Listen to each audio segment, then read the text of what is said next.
दोस्तों, नर तेंदुए की कहानी सुनी है आपने। आधा इंसान और आधा तेंदुआ, जो कि चंद्र ग्रहण की रात जंगल में निकलता है और इंसान का शिकार करके उसका खून पी जाता है। बाद में उसकी लाश पेड़ों के बीचों बीच फांसी के फंदे पर लटकी हुई पाई जाती है, साथ में गले में पंजों के बड़े बड़े निशान। डर गए अभी से? ये तो अभी शुरुआत है, आगे आगे देखो होता है क्या। अरण्यक और नेटफ्लिक्स एक प्रॉपर सस्पेंस थ्रिलर फिल्म जिसके आठों के आठों एपिसोड आपके दिमाग का एग्जाम लेने वाले हैं। एक शिकारी जिसका शिकार पूरा शहर है और कब कौन शिकार होने वाला है इसका पता आपको लगाना है। कहानी पहाड़ों के बीच जंगल के पड़ोसी शहर सिरोना की है, जहां पिछले 19 सालों से शांत कैलेंडर की डेट खुशी खुशी आगे बढ़ रही है। लेकिन फिर शहर में ट्रांसफर होता है एक नए इंस्पेक्टर साहब का, जिनकी एक अलग ही कहानी होती है, जिससे छुटकारा पाने के लिए सिरोना की गलियों का सहारा लेते हैं। पर बुरी किस्मत, शहर में आते ही इनका स्वागत एक मर्डर केस से होता है, जहां एक फॉरेनर टूरिस्ट बच्ची की लाश जंगल के पेड़ों के बीच फांसी के फंदे पर लटकी हुई पाई जाती है। केस को सुलझाने में इंस्पेक्टर साहब की मदद करेंगी शहर की पुरानी इंस्पेक्टर मैडम, जो कि पिछले 1 साल से छुट्टी में है। लेकिन इतना बड़ा केस, वो भी इतने छोटे शहर में, मैडम को इसका इंतजार पूरी जिंदगी भर रहा है, तो अपने सपनों को जीने का मौका यह मिस नहीं करना चाहती। शक पूरा का पूरा नर तेंदुए के ऊपर है। आज तक उसको देखा किसी ने नहीं, लेकिन हर किसी के दिमाग में वो आज तक घूम रहा है और 19 साल बाद वह फिर से शिकार पर निकल आया है। लेकिन कहानी में एक ट्विस्ट आता है, जब नर तेंदुआ तो नहीं लेकिन एक काला तेंदुआ पहले मैडम के ऊपर फिर इंस्पेक्टर साहब के ऊपर अटैक कर देता है, जिससे जिंदगी और मौत के बीच फासला कुछ सेकंडों का ही बचता है।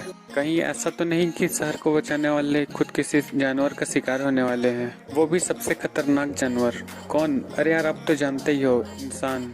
अरण्यक का एक्स फैक्टर है इसकी टेढ़ी मेढ़ी उलझी हुई कहानी, जो कि पूरे आठों के आठों एपिसोड इसके सस्पेंस को संभाल कर रखती है एंडिंग के लिए। उसके पहले कुछ समझ नहीं आता। हाँ, लेकिन शो के मेकर्स आपको बीच बीच में हिंट देते हैं क्लाइमेक्स को पकड़ के बाहर निकालने का। इससे होता यह है कि हर एक सेकंड आपका दिमाग भागते रहता है। कहानी को सॉल्व करने का चैलेंज आप पर्सनली ले लेते हो। सीधे फर्स्ट सीन से ही बिल्डअप चालू हो जाता है और 1 सेकंड के लिए भी टाइम बर्बाद नहीं होता। धीरे धीरे सारे कैरेक्टर कहानी में इंट्रोड्यूस किए जाते हैं और किसी पे शक न हो ऐसा हो ही नहीं सकता। मतलब हर वो बंदा जो स्क्रीन पर दिखाया जाएगा उसके अंदर कातिल क्यों नहीं हो सकता, इसका आंसर कोई नहीं दे सकता।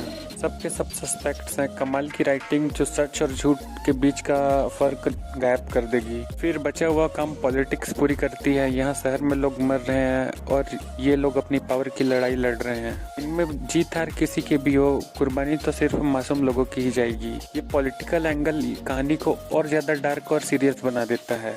लेकिन नेताजी ही नहीं, पुलिस के अंदर भी ईगो कंपटीशन है। दोनों मैडम और साहब एक दूसरे को बेटर साबित करना चाहते हैं। कहीं ऐसा तो नहीं कि केस को फेल करके दूसरों को नीचे और अपने को ऊपर साबित करने में लग जाएं और नर तेंदुआ कोई नया शिकार कर जाए। एक मेन कहानी और उसके पीछे कई सारी कहानियां, और क्लाइमेक्स में इन सब के बीच का कनेक्शन जब फाइनली रिवील होता है तो सबके होश उड़ जाते हैं। सच आंखों के सामने था लेकिन हम उसे पकड़ नहीं पाए। सबसे मस्त है अरण्यक की कास्टिंग। एक एक एक्टर अपने रोल से इश्क लड़ा रहा है। वो एक्टर जिनका नाम छोटा लेकिन काम बहुत बड़ा है। पोरमव्रत बहुत ही गिफ्टेड एक्टर हैं। ये किसी भी रोल को बहुत ही इजी बनाकर प्रेजेंट कर सकते हैं। स्मार्ट लेकिन इमोशनल, पास्ट और प्रेजेंट को बैलेंस करते हुए शो को लीड करना।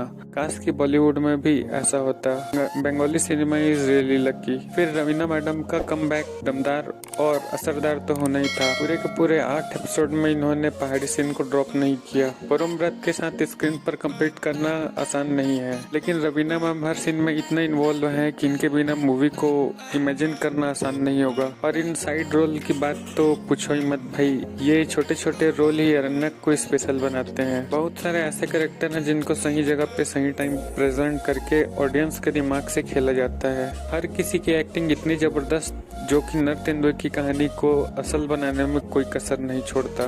बस एक लास्ट चीज और सुन लो बॉस, ये जो जंगल वाली लोकेशन है वो ये शो में सस्पेंस वाला अलग ही फ्लेवर डाल देती है। आंखों को सुकून मिलता है पेड़ पौधे देखकर, लेकिन दिमाग भूल भुलैया में खो जाता है। और पीछे पहाड़ों वाली ठंड प्लस खूबसूरती। अगर नर तेंदुआ नहीं होता तो मैं स्क्रीन पर ही घुस जाता। तो भैया मिलेंगे मेरी तरफ से अरण्यक को 5 में से 4.5 स्टार। एक तो दिमाग को परेशान करने वाली कहानी के लिए, दूसरा जबरदस्त राइटिंग जो कि इतने सारे एक्टर्स का बेहतरीन इस्तेमाल करती है, तीसरा एक्टिंग परफॉर्मेंस, रवीना प्लस पोरमव्रत लीड रोल और बाकी सब साइड सपोर्टिंग रोल में सबके सब कमाल कर दिए हैं। चौथा डायरेक्शन के लिए जो आठों एपिसोड में सस्पेंस को बाहर नहीं आने देता और चैन से सोने भी नहीं देता। और बचा हुआ हाफ स्टार मिलेगा नरतेंद्र के कॉन्सेप्ट को ऑलमोस्ट सच जैसा फील कराने के लिए। जंगल प्लस पहाड़ों ने अपना काम कर दिया। और मैं बात करूँ नेगेटिव्स की, आधा स्टार कटेगा एंडिंग में कुछ फालतू हीरोपंती की एंड इलॉजिकल सीन्स, जैसे कि एक ही बंदा सबसे लड़ जाए, वो थोड़ा मूड खराब कर देता है। अब ध्यान से सुनिए मेरी बात, असुर देखिए या ना आपने तो अरण्यक को मिस मत करना। वही सस्पेंस, वही थ्रिल, जिंदगी मौत का खेल, मजा आ जाएगा गुरु। बाकी अगर वीडियो आपको अच्छी लगी हो तो प्लीज सब्सक्राइब करना ना भूले और बेल आइकन प्रेस कर दें। मिलते हैं आपसे एक नए वीडियो में। Thank you.